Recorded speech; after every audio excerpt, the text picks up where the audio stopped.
get started. Hello, everyone, and thank you for joining today's informational session. My name is Hassaan Idrees, and I will be talking about the electrical engineering graduate programs in the US in general, and at Arizona State University in particular, or ASU for short. I will specifically be focusing on power systems and the opportunities that exist for prospective students. During this presentation, if you have any questions, feel free to send them in the Q&A or the chat window, and we will definitely address them at the end.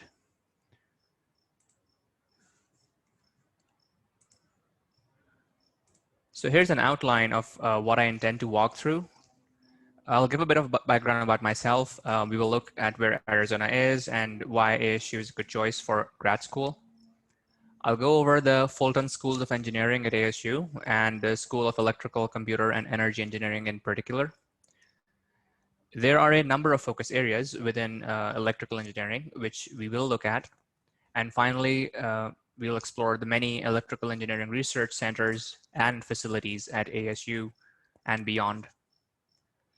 Please note that while the information that I'm gonna go over is quite updated, I have placed a disclaimer here, and I will reiterate it, that the information that I'm providing here in the presentation, it is not endorsed by ASU nor the School of Electrical, Computer, and Energy Engineering or any part of the organization. I would certainly recommend that in these times of uncertainty, you should check with the school for confirmation and validity of information. Moving on. So here's a collage that shows a glimpse of the experience that I had thanks to the Fulbright Scholarship at Arizona State University and within the US as a whole, which I have divided in 5 areas. Right now, I work as an electrical engineering consultant at Jacobs in Denver, Colorado. I did my master's in electrical engineering, and I was focusing on power systems quite a few years ago. And naturally, the academics and research experience was the one which was most invaluable to me. I had the opportunity to work in research labs with great faculty and PhD students. And I also worked on industry projects that enabled a lot of learning, a lot of growth. I was able to work on a number of on-campus activities and projects like the Engineers Without Borders, where we worked on solar energy and infrastructure projects, both in the US and outside internationally in Kenya and in India.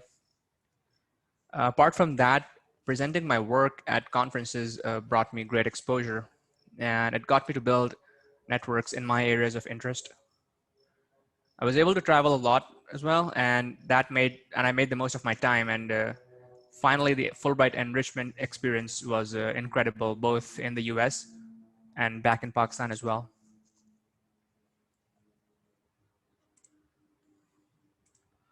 So talking about Arizona, where is it?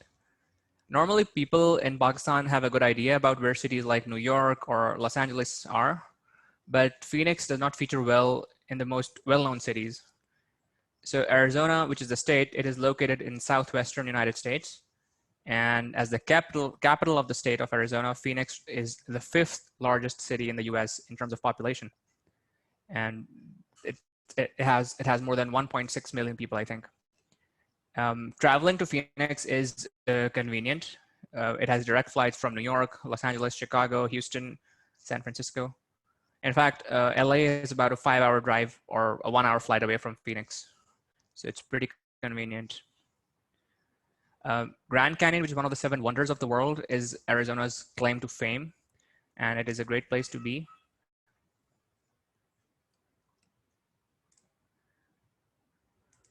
Zeroing in further, here's a map showing ASU's campuses in the Phoenix metro area and one campus in Lake Havasu City, which is in the western part of the state of Arizona.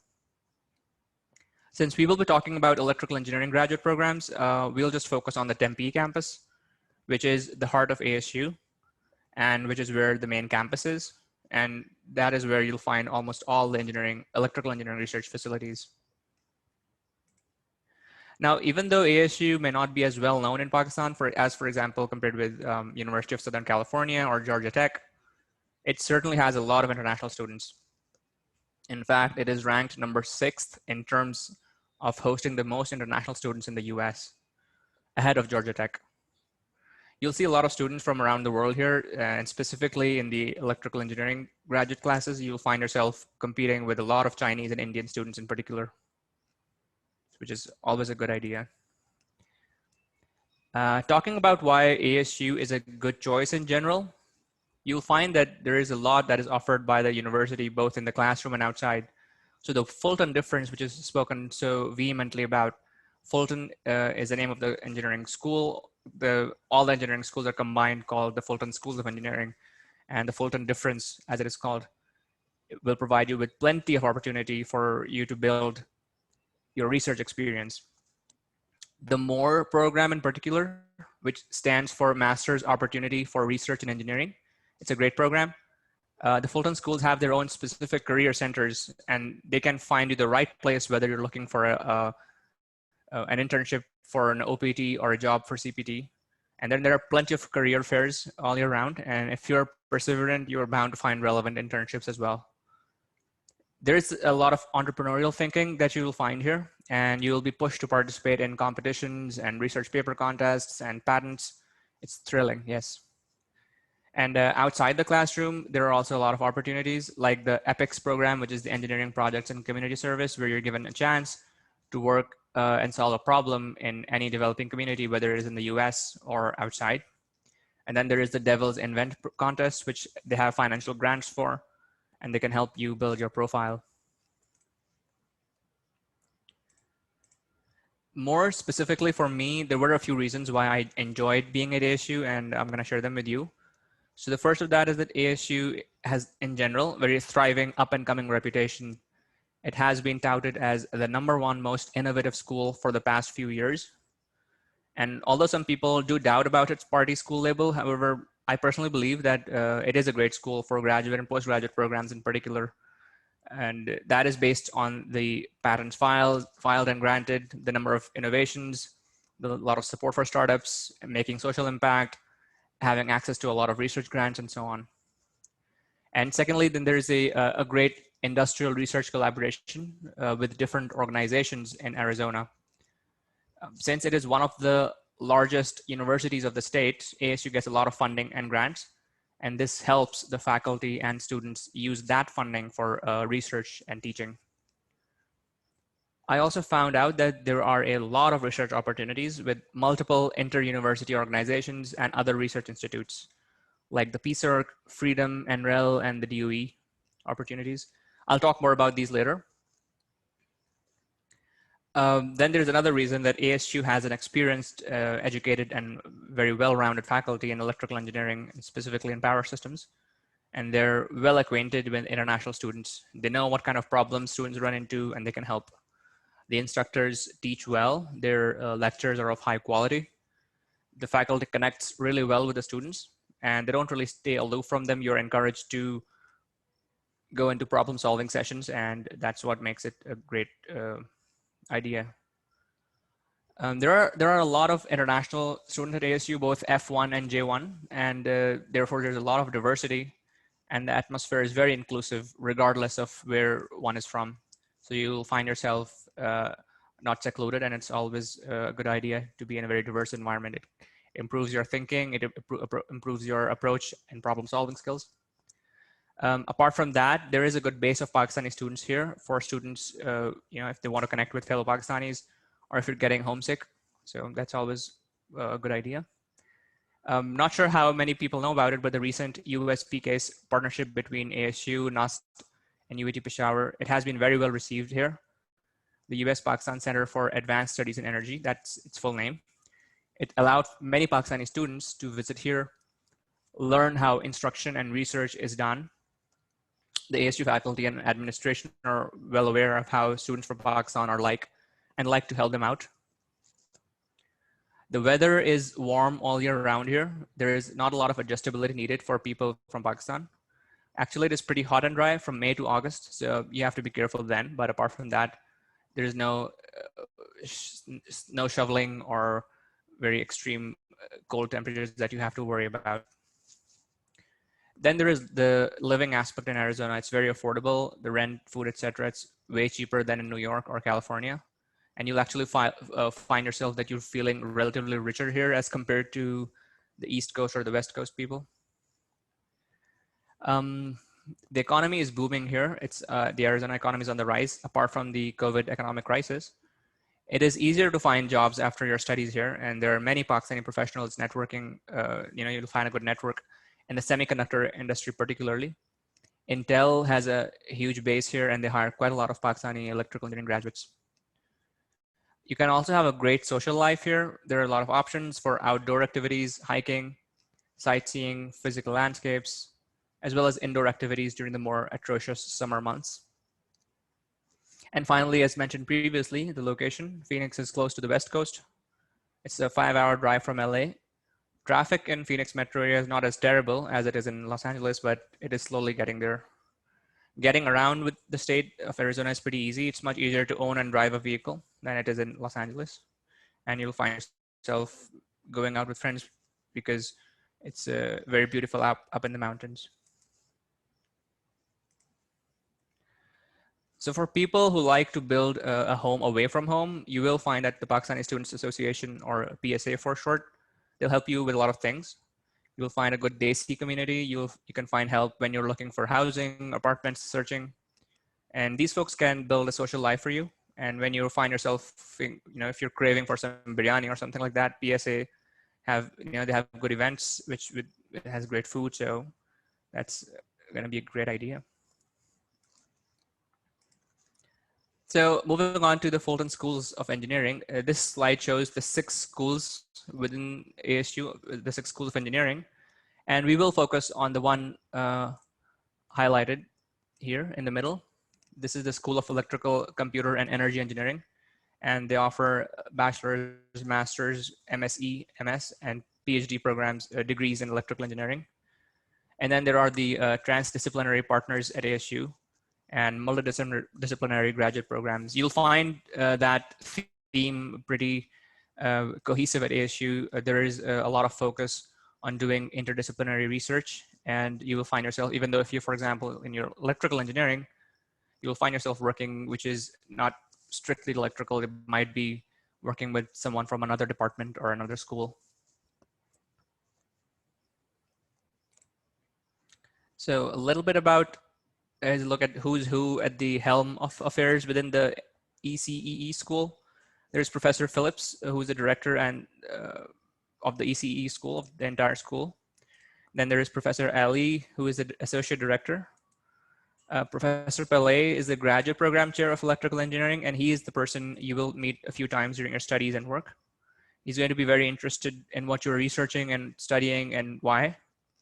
And finally, there is Professor Reisland, the graduate program chair of computer science.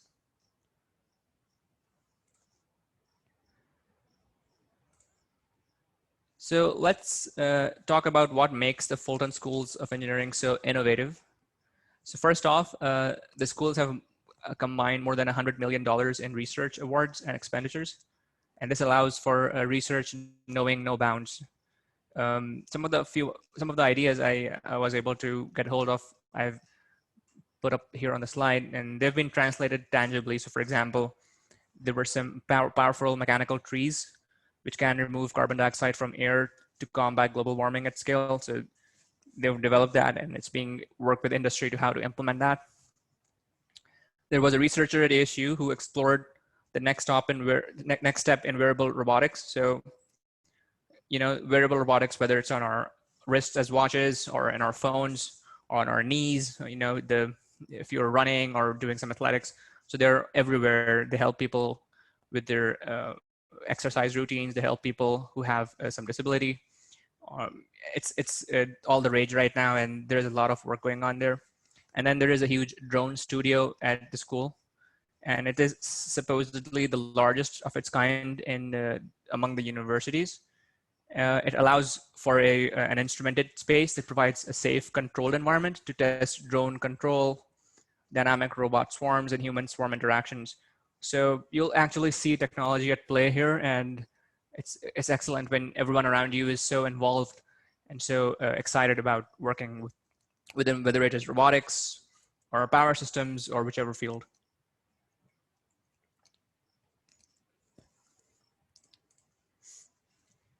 Here's a look at the career outcomes. ASU ranks among top 10 in the US for graduate employability. A lot of hiring organizations, they seek new alumni from ASU's more than 300 undergraduate and 400 graduate programs to fill key roles in dynamic and globally evolving workforce. And there's a lot of employers who hire Fulton School graduates on OPT, which is the optional practical training. And within ASU, a lot of students are hired, of course. And then there's Intel, as I mentioned. Amazon is a big employer here. Qualcomm, American Express, Microchip. So within the Phoenix area, semiconductor industry and healthcare industries are two of the largest industries, and you'll find a lot of electrical engineers and engineers in general working within this area. Here's a look at two of the success stories that I was able to find. There are a lot of others as well, but these are two which I think might be of interest to people. So one of them on the left, you'll see is called 33 Buckets. It's a water-based community program, and the initiative is the partnership with the communities in need of clean water. And it was started by someone who is an engineer from Bangladesh, and they actually empower local populations to permanently solve their water issues, whether it is hand pumps or pipeline technologies or a lot of different solutions.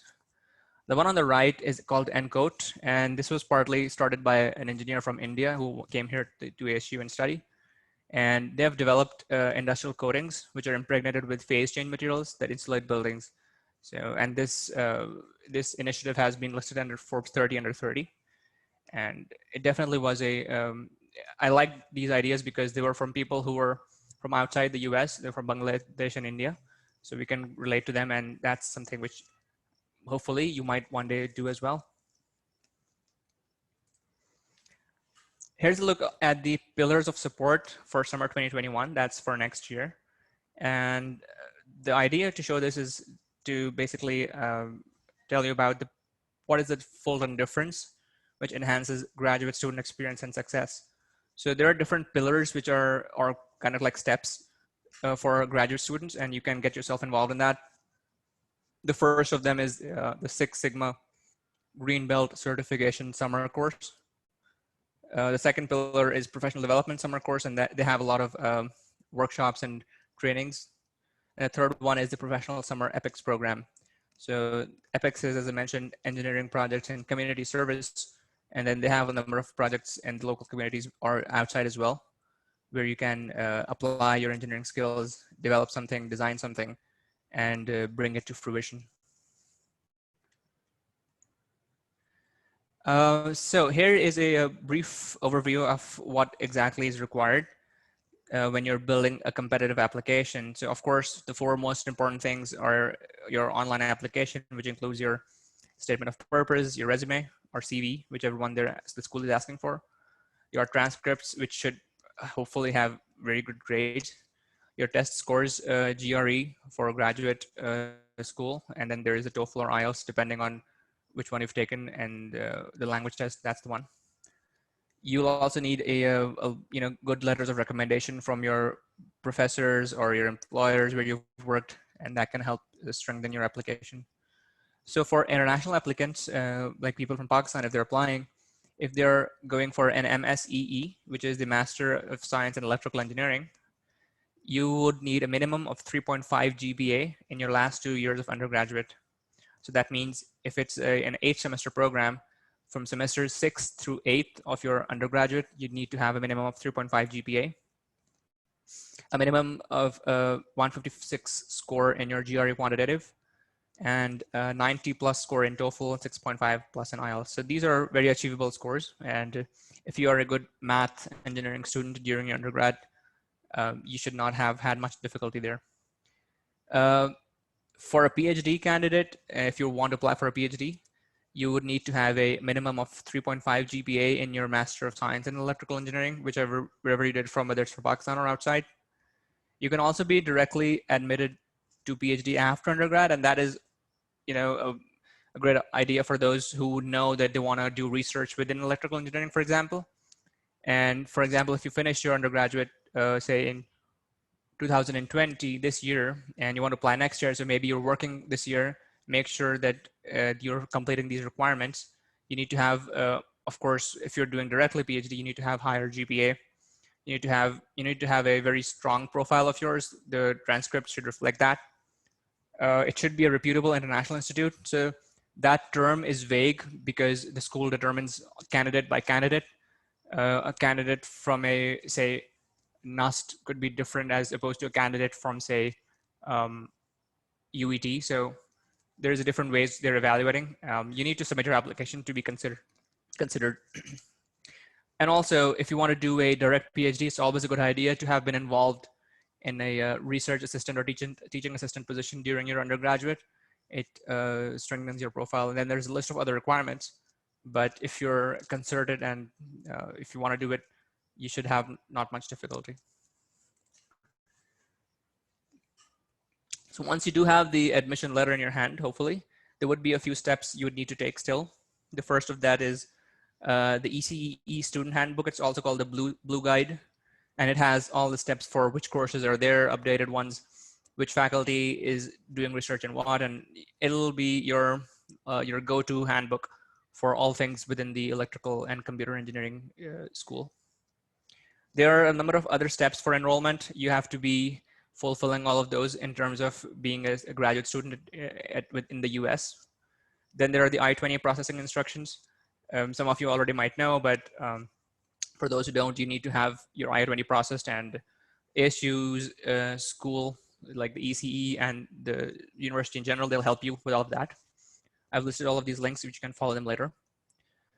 Of course, you need to have your vaccinations, and this is, of course, the things I've listed is pre-pandemic, so I'm not sure how they're changing. You'll have to check with the school, but these were the ones which were required: the MMR, measles, mumps, rubella, and finally, if you want to apply for financial aid, both from the ASU or from the electrical school, you can access these links and see what kind of opportunities are available to you.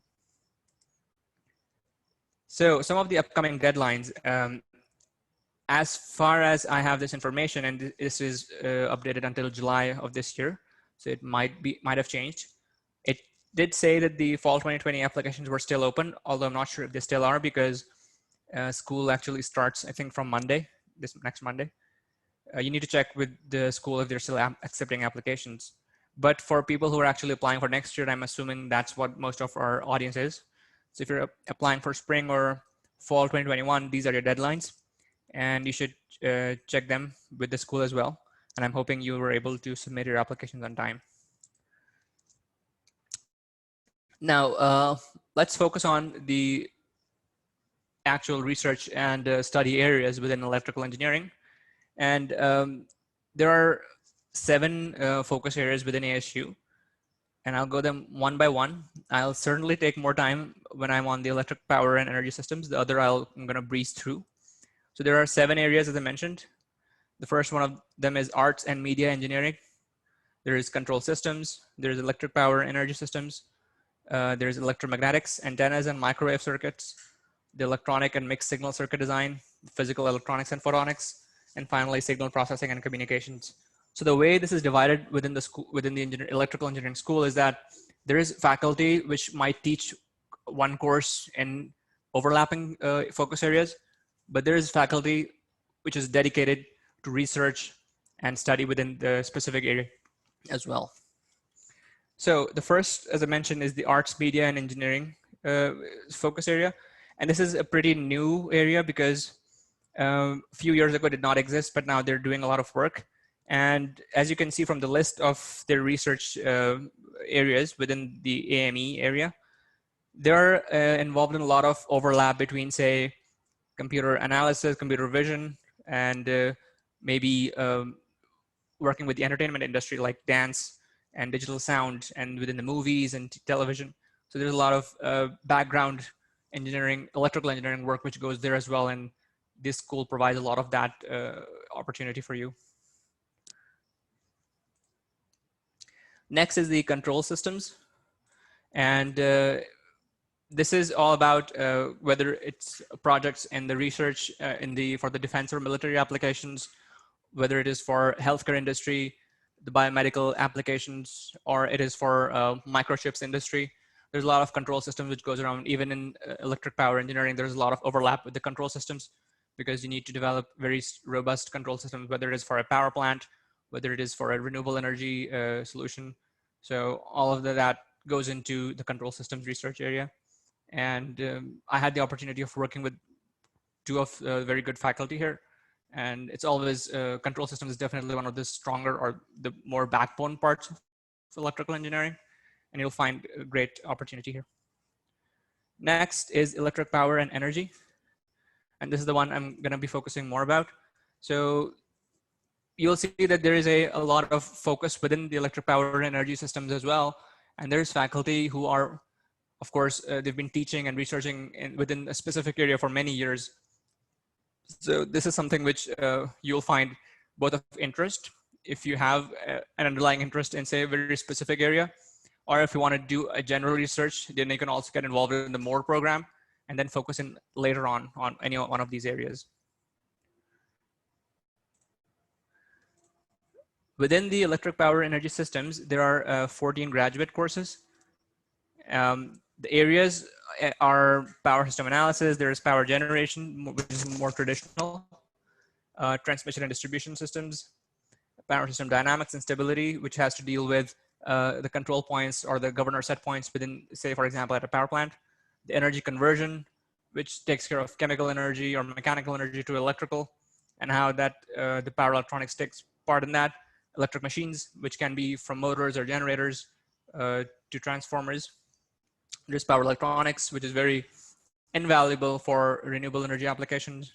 High voltage engineering, which is a field if you're interested in, say, high voltage DC transmission. And then there's a nuclear power engineering, and they also offer courses within nuclear as well. So ASU is a lead university in the PCIRC, as I mentioned before. PCIRC is an acronym for Power Systems Engineering Research Center. And PCIRC is a consortium within the US of different industries and universities. And as a lead university, ASU gets a lot of funding. ASU gets to send their students to various competitions. They get to work on different projects. And you can find a lot of information about that on their website. And I would definitely recommend you to check the PCIRC website out if you're interested in power systems. Another research area within electric power energy system is FREEDM, F-R-E-E-D-M, without the O. And it's an acronym for Future Renewable Electric Energy Distribution Management. It's a bit of a mouthful, but the main goal of this center is to, when they're dealing with the use of solid state controllers and devices when implementing a next generation power system. Again, the lead university for this one is North Carolina State, but ASU is a partner university, and they get a lot of funding and opportunities again for projects. Then there is the PCIRC Academy, which is ASU owned, or it is run by one of the professors at ASU, and it has an online library which you can access even right now without being an ASU student or a member of the PCIRC Academy. And there's a number of short videos with supporting user interactive material, and it's based primarily on power electronics, power converters, renewable energy applications. So interesting stuff. The next focus area within the electrical engineering school is electromagnetic antennas and microwaves. So this is more like communications based applications, radars, and fiber optic communications. And you'll find, again, opportunities within this area if you're interested in more like a telecommunication. If you're coming from a telecommunication background, this is something which might interest you. The next focus area is electronic and mixed signal circuits. This is something which you might know of as from embedded systems if you're interested in, say, developing, working on Vera boards or breadboards. If you're doing a lot of electronic circuitry and you're interested in that, this is the focus area which might interest you. And again, as I mentioned before, within this focus area, there is plenty of highly specific areas which professors and students are researching or working toward or studying, and you will find something of your interest. So this is the next focus area, and it is about physical electronics and photonics. It's more about like wearable electronics, like you see in the picture. There is a lot of flexible solar cells, which are all the rage right now. And this is one of the focus area which helps on that. Photovoltaics, nanostructures, lasers, LED, optoelectronics. That's all you're going to find here. I think the last one is this is the signal processing and communications. And like the radio antennas area, this one works on similar areas, but their applications are a bit different. For example, you'll see data networks, machine learning, defense applications of signal processing. Those kind of applications are the projects or the research areas within this focus area. Now, within the ECEE, the School of Electrical, Computer, and Energy Engineering, you'll find there's a number of research centers. And the ones I've highlighted in yellow, they are the ones which have a lot of focus from the power system students and faculty. So if you're interested in that, you should check those out. If you're interested in electrical engineering in general, then you should definitely check all of those out and see what really captures your interest. So this is to give you an idea as to what kind of research centers are there. And within each research center, there would be faculty or researchers studying or working on a specific area, which would involve people from multi-disciplines or other disciplines, other fields of engineering or outside as well. Apart from the research centers, there are a number of other research facilities as well. So as you might have seen up till now, there's a lot of focus on research within ASU. And it is one of the largest universities in the US with a focus on research. It's classified in very high research index. And the institutes or the facilities here, they are specifically for electrical engineering and engineering in general, or even research which is interdisciplinary in nature. Okay, so about the MORE program, which I was talking about, it stands for Master's Opportunity for Research in Engineering. This is a program for graduate students, whether they are in master's or PhD at ASU, and it allows them to enhance their engineering or technical graduate curriculum by providing them with hands-on lab experience, independent and thesis-based research, the opportunity to travel to professional conferences. So amazing stuff. It's available in both fall and spring semesters. And only once when you are a student can you, of course, apply for this. So the steps for that, for application is mentioned here. So first of that step is, of course, you need to be working with some faculty to develop an idea as to what you're going to be researching within your MORE program. And then you follow the rest of the steps. You also get a $1,500 stipend every funded semester. So that's good for your, whether you're using for your living expenses or research expenses.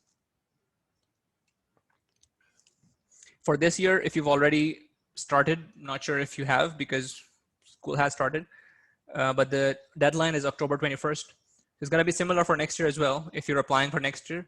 So this is something which you can make sure that you can reach out again for next year. So it's going to be around similar date in October next year as well. And you can get more information from that website at the last line.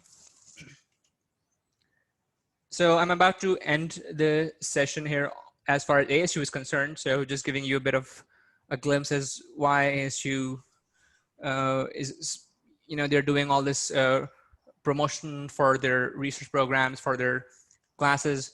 And the basic reason is that they've been coming out of this bubble recently, and they're putting a lot of focus for their students and faculty on innovation. And it has really driven the environment within the school.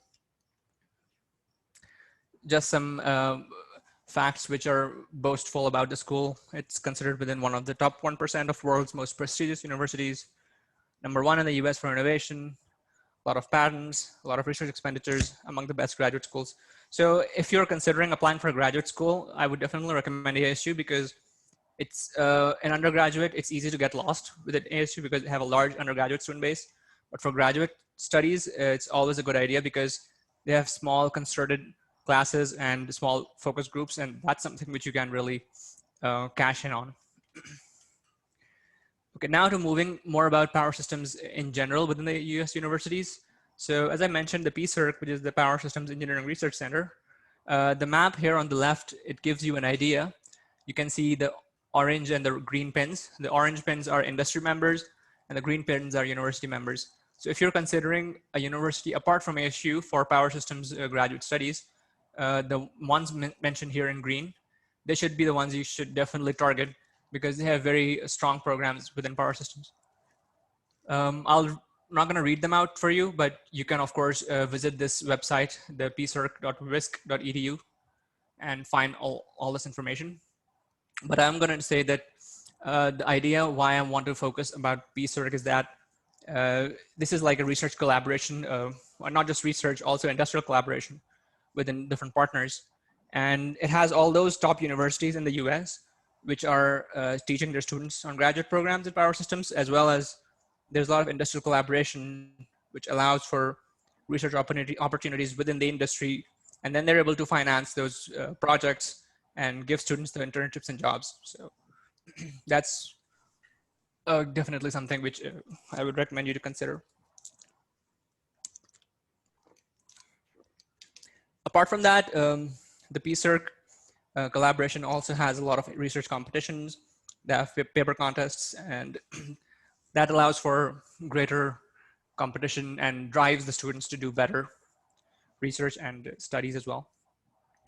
And finally, they have a lot of initiatives with the government funding agencies like the Department of Energy Labs and the National Academy of Engineering.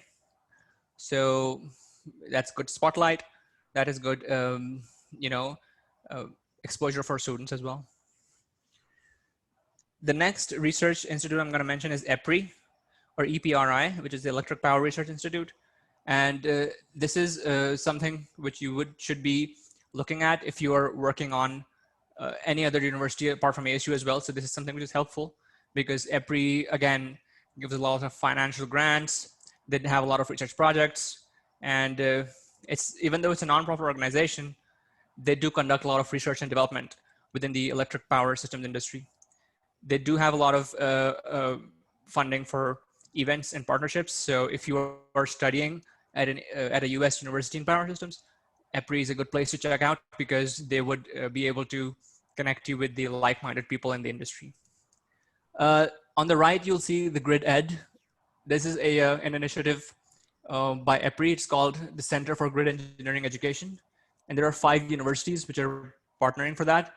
ASU is not part of that, but there are others, as you can see. There's Stony Brook, University of California, Riverside, University of Texas at Austin, Virginia Tech, and Washington State University in Pullman, Washington. So these universities participate together and they have this collaboration. It's similar to PCIRC, but it's definitely smaller. But it's again, something which you can, if you can check these universities out as well once you're looking for where to apply. So this slide is more about the US Department of Energy's Office of Energy Efficiency and Renewable Energy. So they also have a lot of programs for power system students when they're studying in the US. There's a Sunshot Initiative. It's more, of course, based on solar energy systems. There's the Grid Engineering for Accelerated Renewable Energy Deployment, GEARD program. So you can see if you're applicable for that. A lot of universities and research organizations partner with DOE for a number of research projects, for a number of financial grants, and it's helpful. And finally, there's this Empowered program, which is the educational materials for professional organizations working on energy efficiency, renewable energy developments. And this is something which is going to be of interest to you once you've already started doing your research. Okay, so this is a map that shows the different DOE's laboratory system. So if you're working or researching in the power systems, the ones of most interest to you would be the NREL, which is the National Renewable Energy Laboratory in Golden here in Colorado. And they have one of the world's amazing facilities in terms of research, whether it is electric vehicles, whether it's grid modernization, whether it is biofuels, and it's just mind-blowing work. Again, you can collaborate with these once you've already started working or studying at a US university. Now, the reason why I'm focusing so much is just to give you a bit of background. Within the US, they have found out that there's a lot of their workforce is aging, and that is affecting or potentially is going to affect their industry. And they're focusing a lot of their students to go through power engineering because as their older working population is coming into retirement, they want younger people to get involved in this. And you can see that, as I've mentioned here, over the next 5 years, approximately 45% of engineers in electric utilities, they'll be eligible for retirement or could leave engineering. So that's like almost half of the workforce within the electric utility, electric power systems industry. So you'll find a lot of opportunities that people will be pushing you, or there will be a lot of push from the government, a lot of push from the university. So it's always a great idea, and you can make yourself valuable here. So with that, I'm going to end my presentation. If you have already entered your questions, we can take them once we have them. Or if you have very specific questions for ASU, you can send them at the fscgrad@asu.edu email as well. So thank you for your time. Okay, so Hassaan, thank you so much. That was wonderful. So let's take questions now. So Junaid is asking, I'm Junaid from Bahawalpur. I did BS Physics. I want to apply for MS or MS leading to PhD. So please guide me in this regard. So can a student apply for Masters leading to PhD in all the ASU program, or like, does ASU allow that? Yes, so the short answer is yes, you can apply directly for a PhD program. And you might remember that I mentioned this in one of these slides. I'll go real quickly back to that one. So there is a number of criteria which you need to be following. And I would recommend you check. So right here, you can see on the bottom right-hand corner, you can apply for a direct PhD after your undergraduate. You need to fulfill these requirements and some others. So check those out. You can visit the website, which is mentioned on the top left corner, ece.engineering.asu.edu/graduate-programs. So that will give you the most updated requirements that you can do. But small answer is yes, you can apply for that. Okay. So Abdullah is asking, thank you by the way for answering. Abdullah is asking, just electrical engineering students can get approved like admission, or students with other program like BB or MBA can also apply? So if you're applying for a master's program in engineering and you're not coming from an engineering background, I would say it is going to be difficult. However, you need to check with the specific program. So if you're coming from a BBA and you want to do a master's in electrical engineering, you would really need to show in your application as to why you are making that shift and how you would be able to, how you'd be able to cope with the graduate classwork or with the graduate research. So as long as you're making all of those requirements and you're justifying your case, you would be able to, but I would expect you to face a difficult time because there is a lot of candidates which come from really strong, robust electrical engineering backgrounds. But again, as I mentioned, there's a lot of focus on interdisciplinary work, so you might stand a chance. Okay, thank you. So another question, sir, any requirement for master's fully funded scholarship at Arizona State University on the basis of research paper in undergraduate level? So just based on research paper, you won't get a financial opportunity, but based on your profile, you might. So as I mentioned, there's a lot of financial aid which is available within ASU, and even specifically for electrical engineering school as well. I would definitely recommend you to check these two websites. The one I've mentioned on the fifth step, the ece.engineering.asu.edu and the students.asu.edu/financial aid. So they'll tell you what opportunities exist for you. But within this, once you're actually admitted to the school, then you have a chance of applying for a number of opportunities, including financial grants. And then those opportunities are not just based on, again, on research paper, but you can get that as well. Like specifically, I know there is the National Academy of Power Symposium, or NAPS, they call it. They do sponsor students for presenting research papers for a specific conference.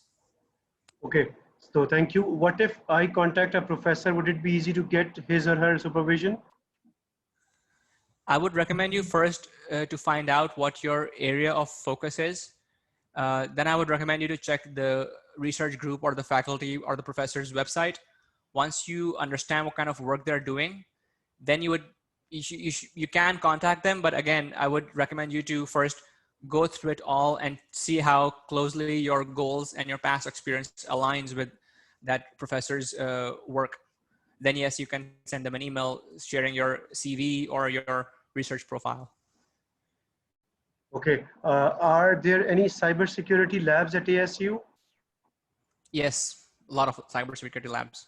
Okay. There is a whole school for computer sciences. I didn't even go into that. And it's called CITSI. It's called Computing Information and security systems, and it's a whole other school with a number of other facilities. Okay, okay, thank you. So I have my coursework completed from NUST. Can I pursue my thesis from ASU? I would ask you to check it with the like, how are you expecting your final degree from? Like, are you expecting it from NUST or from ASU? Because if you're expecting it from NUST, I know NUST has some specific requirements as to how you need to do your thesis, and if you want to do it from ASU, you need to check yourself if you're eligible. I would recommend you to check with the USP case, because that would be the institute for you, and you can check with a lot of faculty, a lot of students who've already worked through that.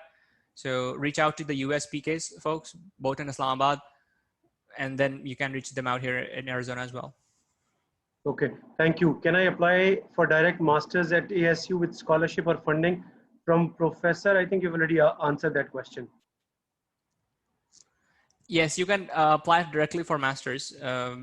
Like, are you asking about specific like sponsorship opportunities?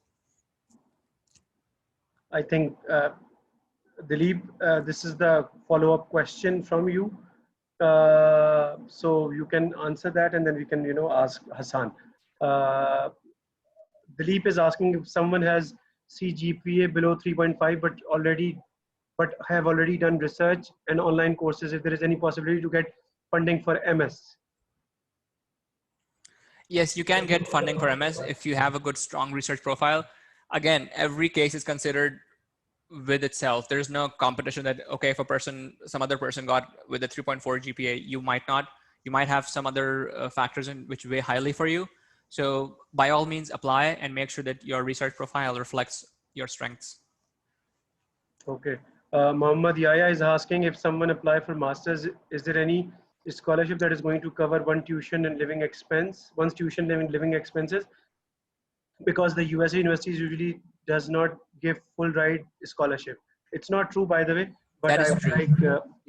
I would like Yaya to answer. Oh, I would like Hassaan to answer. Hassaan, sorry, go ahead. So you would find it difficult, that it would be difficult to find one opportunity that enables all of that, pays all of those tuition and living expenses. Fulbright is definitely one of those options.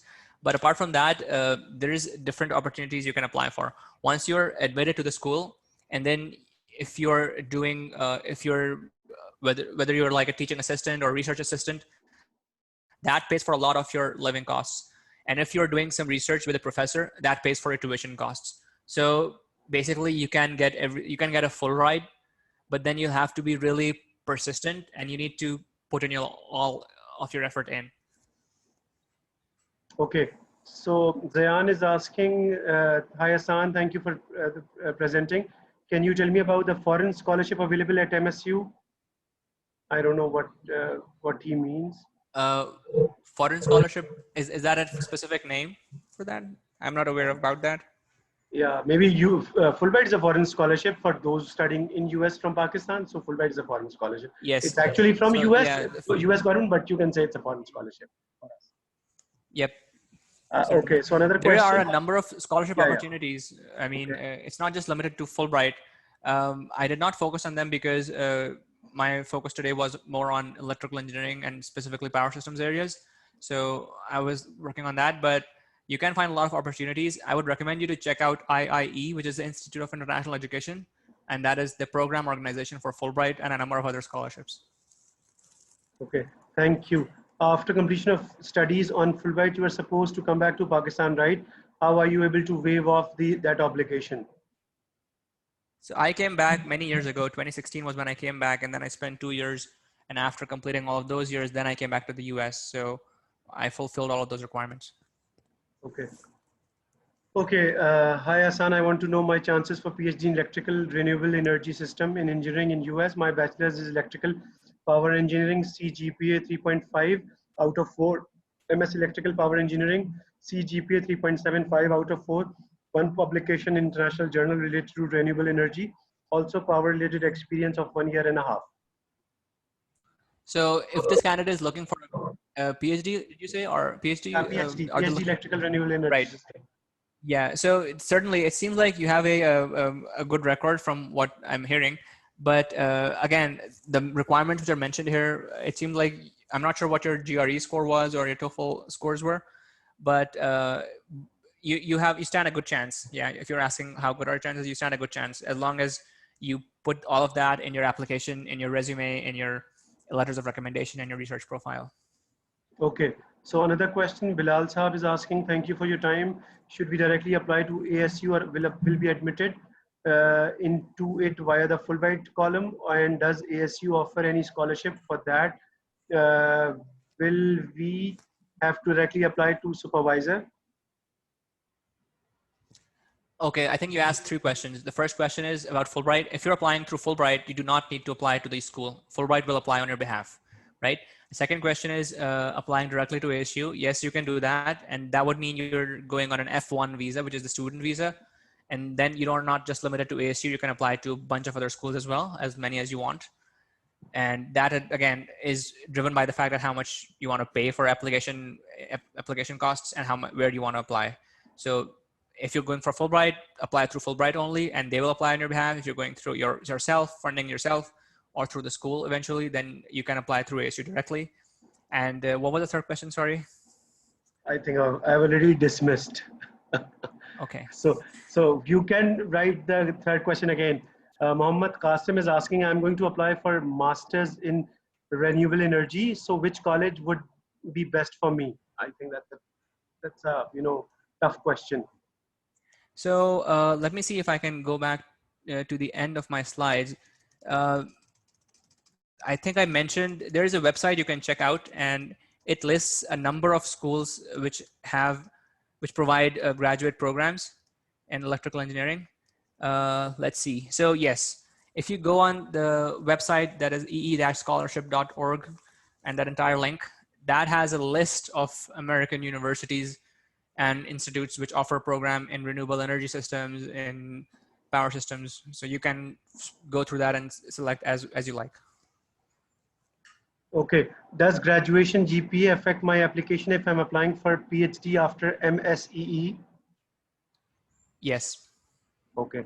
Dilip Sahab, I think I'm afraid you have to ask or you have to write your question again because you only mentioned yes. Acha, Munib is If you're, asking. Yeah. go ahead. Munib is asking, is there any recording available of this session? I joined late. Yes, I'm recording the session, so you will get to know about how you can see the recording. Achha, so Hassan is asking, what should I do for PhD admission? Contact directly to professor. My area of interest is renewable energy system. Please recommend me some good universities for renewable energy system.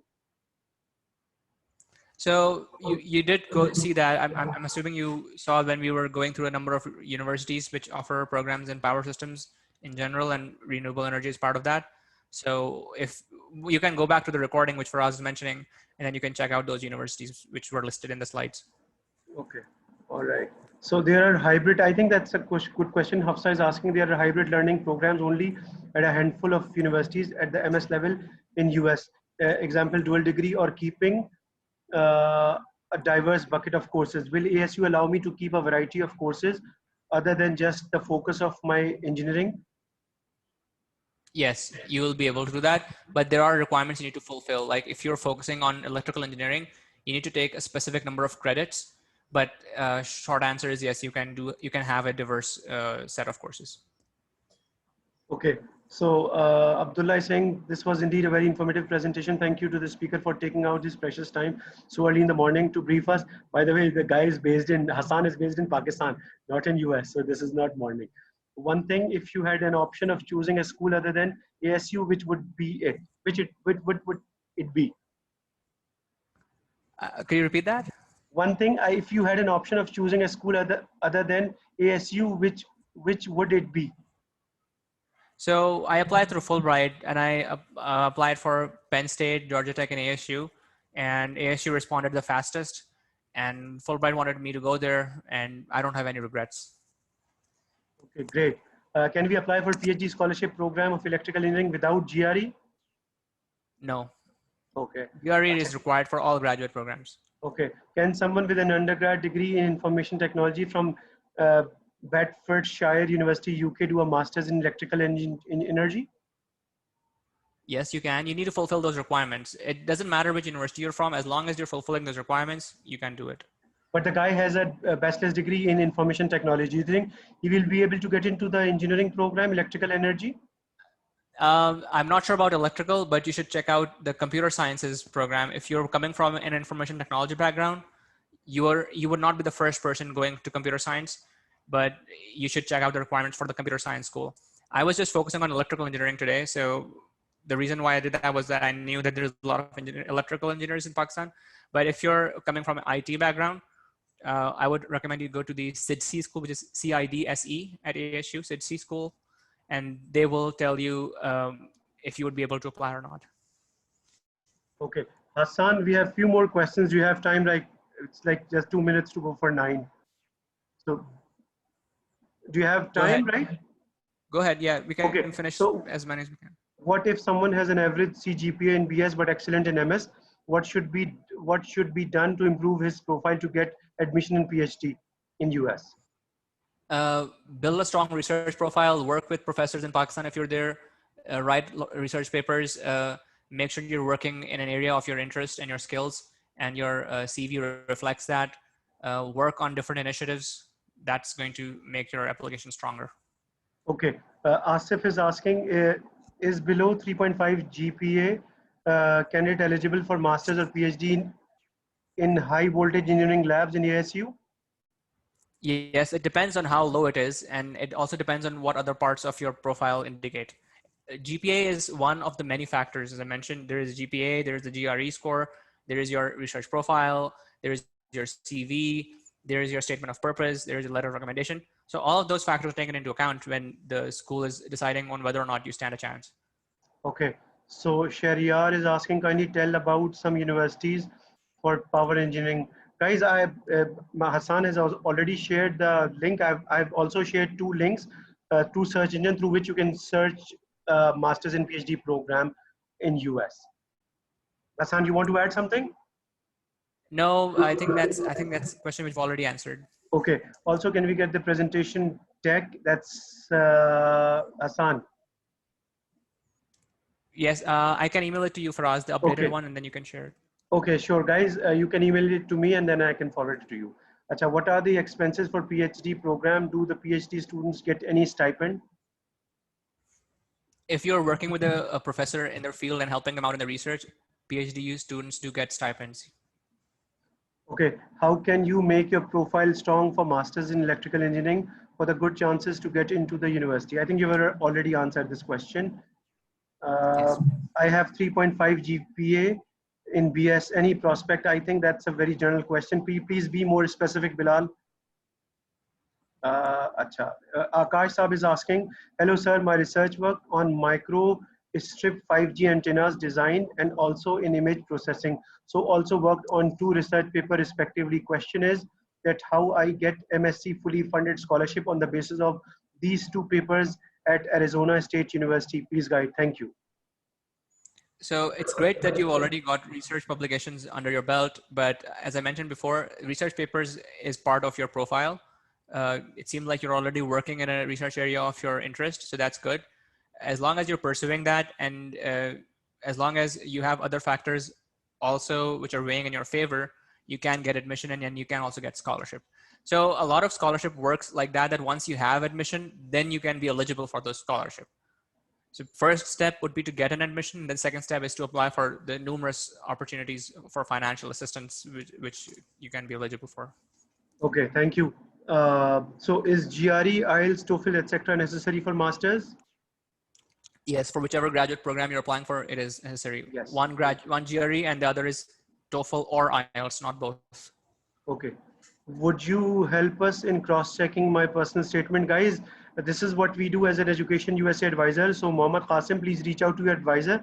Advisor can check your essay. Maybe Hassaan, do you want to also answer this question? No, I think the Education USA advisors at USEFP Karachi, they do a pretty good job. But if it is specifically electrical engineering or power systems, I don't mind looking at it. You can send it to me on the email. Okay, okay, great, thank you.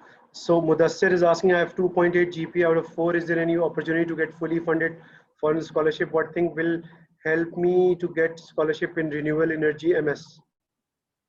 So from the sound of your from your GPA, it seems like it may be difficult, but I don't know your entire set of background, like what actually is your strength or weakness. So I can't say. You'll have to certainly make sure that all the other aspects, like your letters of recommendation, your CV, your statement of purpose, your research profile, they reflect in your favor. Otherwise, it will be difficult for you.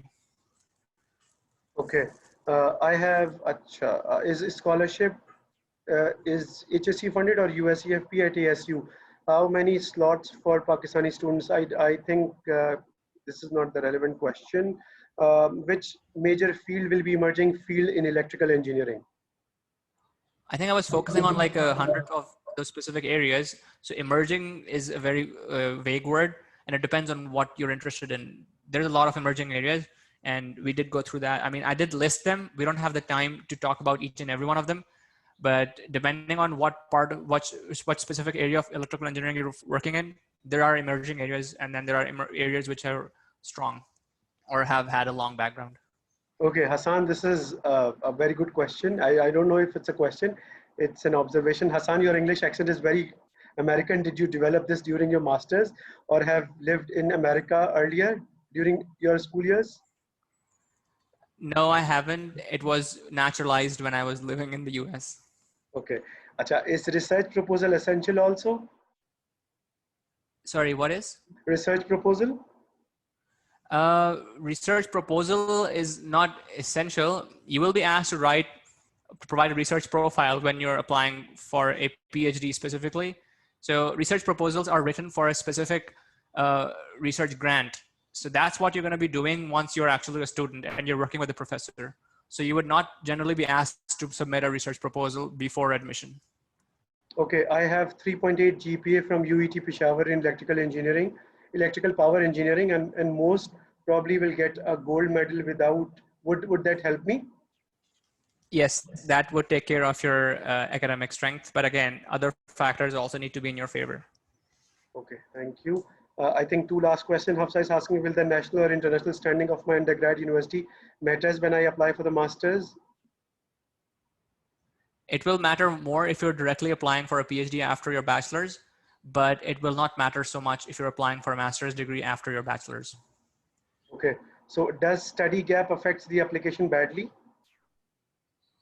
It affects, you need to justify as to what you really did. Okay. Okay, thank you. I think that's all the question. Hassan, thank you so much. Do you have final comments? No, I think it was a good opportunity, and I appreciate everyone joining in. And thanks for us for the opportunity for me to present. Okay, so Hassan, thank you so much on behalf of USEFP and Education USA. Thank you so much for your time. It was a wonderful presentation, and you answered all the questions. I think we had around 50 plus questions. So thank you so much, guys. Thank you so much. Good luck. We have more sessions coming up with Fulbrighters as well as diplomats. Next week we have a session on Monday about law, and then on I guess on Friday as well as on Thursday we have sessions with diplomat and Fulbrighters. So guys, thank you so much for tuning in. Hassan, thank you so much, and I wish you all good luck. Thank you. Thank you. Allah Hafiz.